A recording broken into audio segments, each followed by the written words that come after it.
Hey, what's up? It's Anthony and Marley Love. Welcome to episode 3 of our Traveling While Black Across America series, Volume 2, Oregon Coast. We're in one of the most famous cities on the Oregon coast, Cannon Beach, and we cannot wait to show you all the great things that you can experience here. The next stop on our Oregon Coast road trip is arguably the most famous destination of the series, and in the world, evidenced by being ranked among the most beautiful beaches in the world by National Geographic, and a constant featured location for movies. Some of those movies being legendary. And then of course, there's the main attraction, the iconic Haystack Rock. Underneath all the hoopla, Cannon Beach is a laid-back beach destination known for its charming restaurants, boutique shops, art galleries, and yes, of course, the iconic Haystack Rocks. Having experienced the chill-paced nature Oregon coastal destination, then they turned up touristy Oregon coastal destination, we were really interested in the opportunity that Cannon Beach would be mixing the laid-back nature with the touristy notoriety.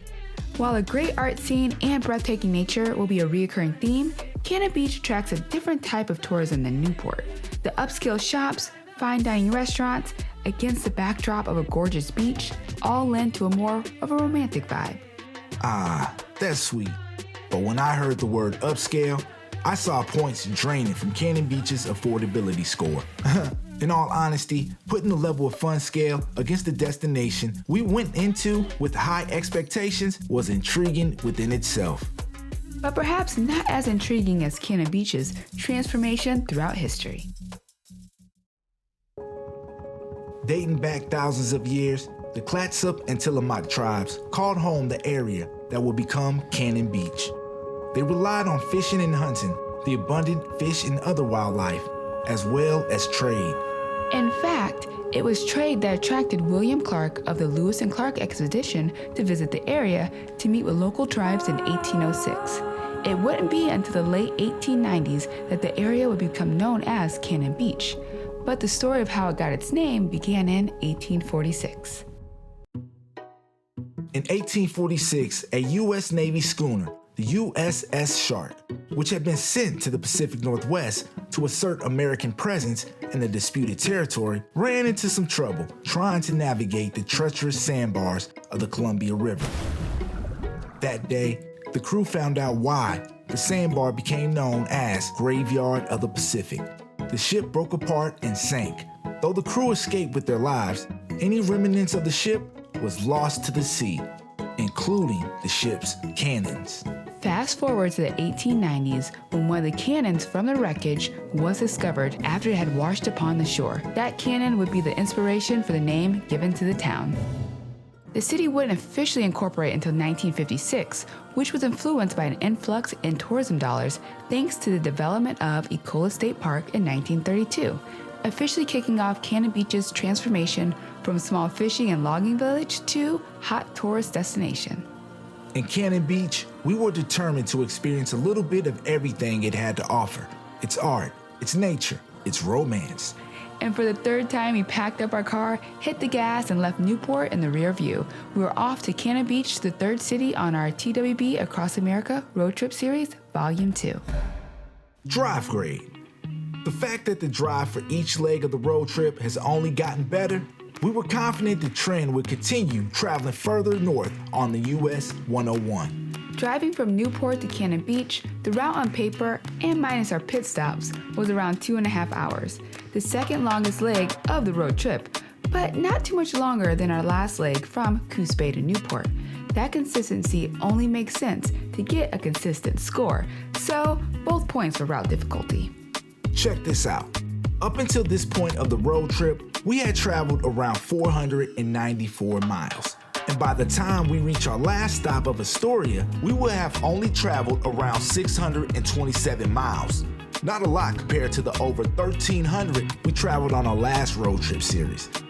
But the common theme on this road trip of the Oregon coast is that you don't need to cover a lot of miles to see a boatload of spectacular sights. Yes, the drive to Cannon Beach would be no different. The views and the roadside attractions all worked in conjunction on this leg, as some of the best attractions involved just pulling off to take in the amazing scenery. That incredible combination of views and attractions was on full display not too far down the road in the beginning of our journey when we pulled off into Devil's Punchbowl Natural Area. This was truly a must-see stop.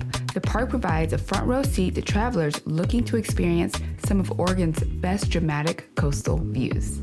The massive hollow rock formation shaped like a punch bowl acts like a rocky cauldron, churning powerful ocean water like a giant witch's brew, creating a mesmerizing spectacle of raw power, the same power which created it after thousands of years. Scientists believe it was probably created by the collapse of the roof over two sea caves. Locals believe it was a hideout for sea monsters. What we know for sure is that the Devil's Punch Bowl is a breathtaking sight to see in real life. This wonder doesn't just have to be experienced from afar. Visitors during low tide can actually venture down inside to explore the eerie-looking rock formations and tide pools. But this is one of many locations on the Oregon coast and one of just two on this part of the road trip alone where it's important to pay attention to the tide. While Devil's Punch Bowl is a popular site to whale watch, apparently up the road there's a far better option for whale watching, the town of Depoe Bay. What's interesting about this town is that it's considered the whale watching capital of Oregon coast. In fact, during certain parts of the year, you can see about 10 to 15 whales per day. Wow. Hey, there goes one right there. Ha, sight. Besides the whale watching, for us, Depoe Bay brought to mind that we were not far from where some believe a monumental moment in African American history on the west coast of the U.S. happened to take place. Just south of Depoe Bay sits Whale Cove, a beautiful but modest cove hidden behind tall trees and steep cliffs. But according to some, this unassuming location has an important story to tell.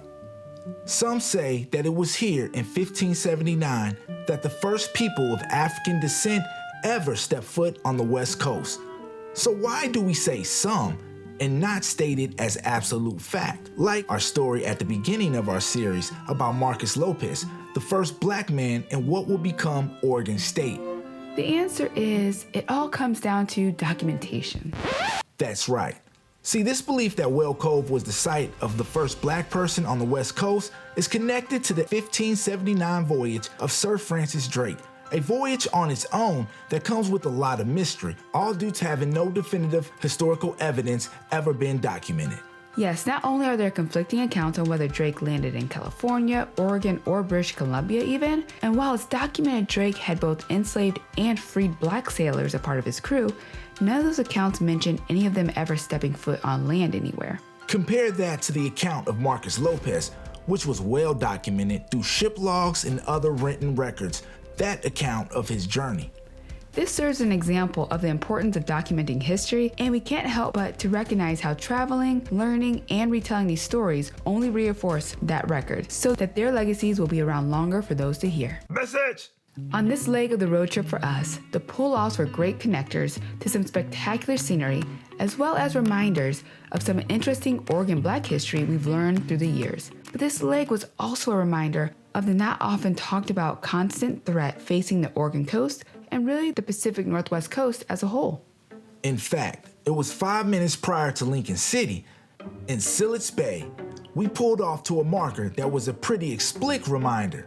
The marker commemorates the Cascadia earthquake tsunami of 1700. At the time of the eruption, Native American villages occupied the coastline. On January 26, 1700, these people experienced a magnitude 9 earthquake that violently shook the earth beneath them, then followed by a giant wave as much as 40 feet high no more than 20 minutes later.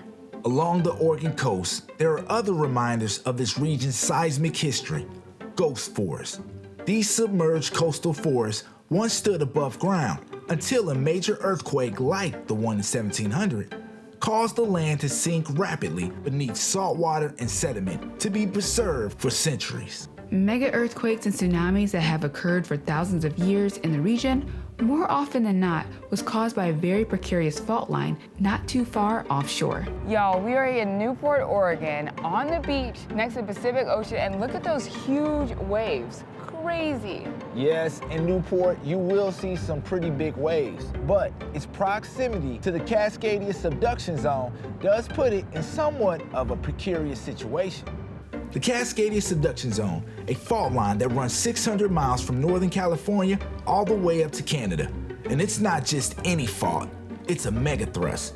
That means one giant tectonic plate, the Juan de Fuca plate, is getting shoved underneath another giant plate, the North American plate. Now, here's the problem, they get stuck. And for centuries. And when that pressure builds up to a breaking point, boom. There have been rumblings from the fault line, even as recent as just a week prior to our road trip, but there's no telling when the next big one will be. According to geologists, evidence indicates that such major earthquakes have occurred at least 7 times in the last 3,500 years, suggesting that these events occur about every 400 to 600 years. 1,700 puts us at 325 years since the last one. So it's important for those living on the coast to be prepared. That's why tsunami evacuation signs are a common sight up and down the coast. Yes, the views were amazing, and so were the stops, but the amount of facts to be learned along the way made it even more special. So we're giving 2 points for views and 2 points for quality of roadside attractions. On this leg of the road trip, there were also quite a few more options for filling up on gas and snacks along the way than there were between Coos Bay and Newport, so we can give a full 2 points here for roadside amenities. To my delight, the parking was not an issue. It was free and in abundance. I will say that the time of year of our visit may have influenced this positive parking experience this time. Nevertheless, we will give both points for parking. This final tally for the drive from Newport to Cannon Beach is a clean sweep, giving it a perfect 10 out of 10 score for drive grade. Wow, it's like this drive took the best of what the previous 2 legs of the trip had to offer and made it better where they lacked. Now, would that trend continue for Cannon Beach in terms of fun? We were excited to find out. Level of fun. Going into this road trip, Cannon Beach was probably one of the stops that I was most looking forward to checking out. Since we lived in the Pacific Northwest, it was always among the most common recommendations for us to experience. I couldn't wait. Full disclosure, similar to our parking experience in Cannon Beach, the timing of our visit may have played a part in what our score comes out to, but you will see. Like usual, let's start with the quality of activities. Actually, Aunt, let's start with the area Cannon Beach shines in no matter the time or season, restaurants. The restaurants in town are all a part of the North Coast Food Trail, and let me tell you, the meals we had here were absolutely delicious, just like Anna's table.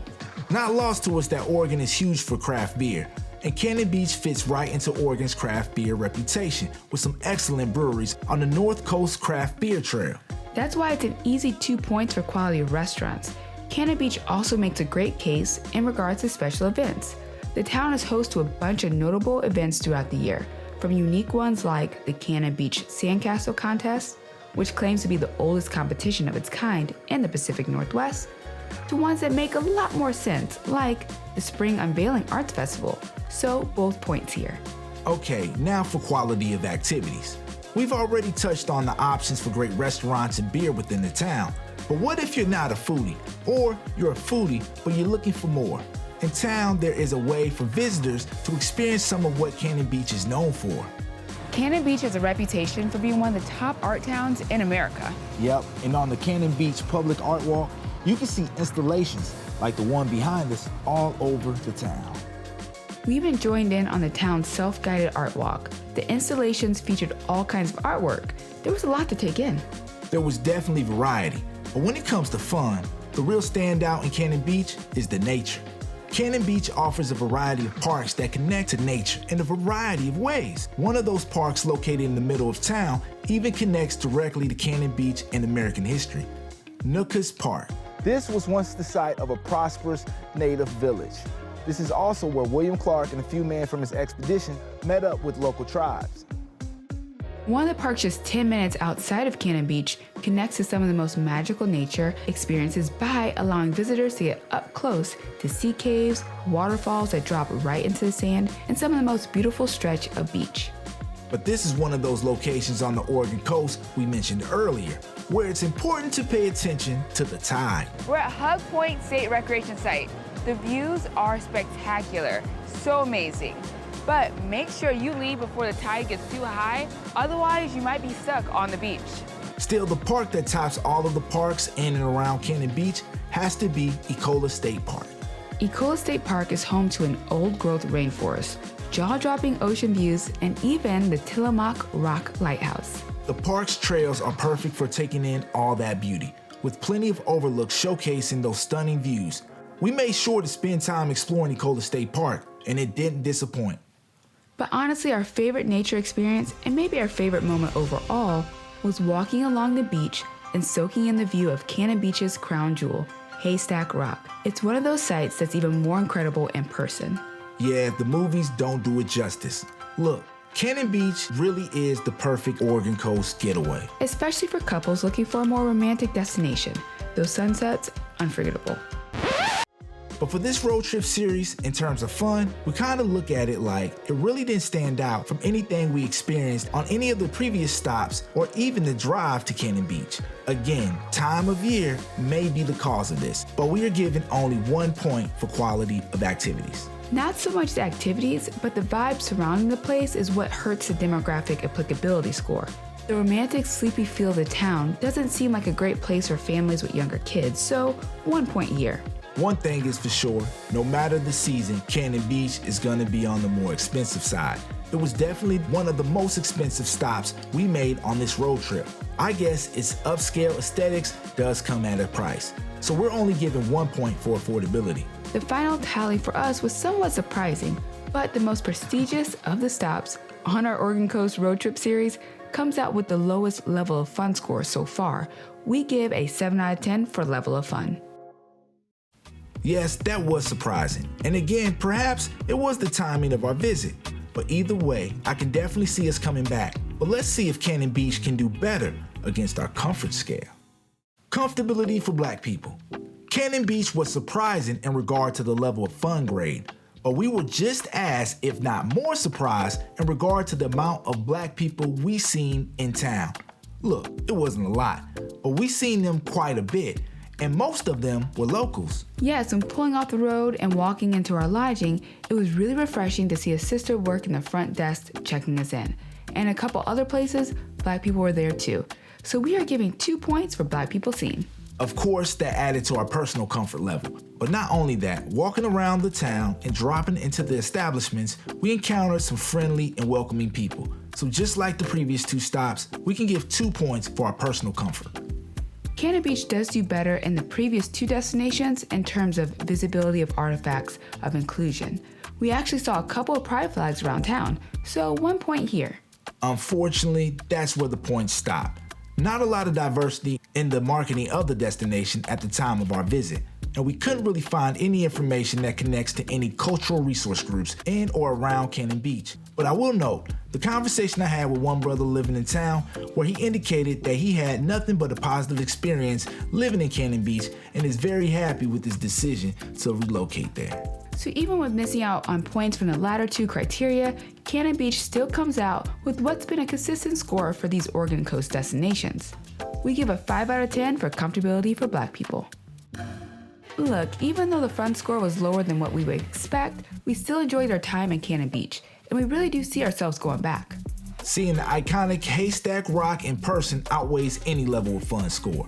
Yes, our road trip so far has given us a great dose of Oregon Coast nature and beach town culture. But our next stop was going to be completely different from them all.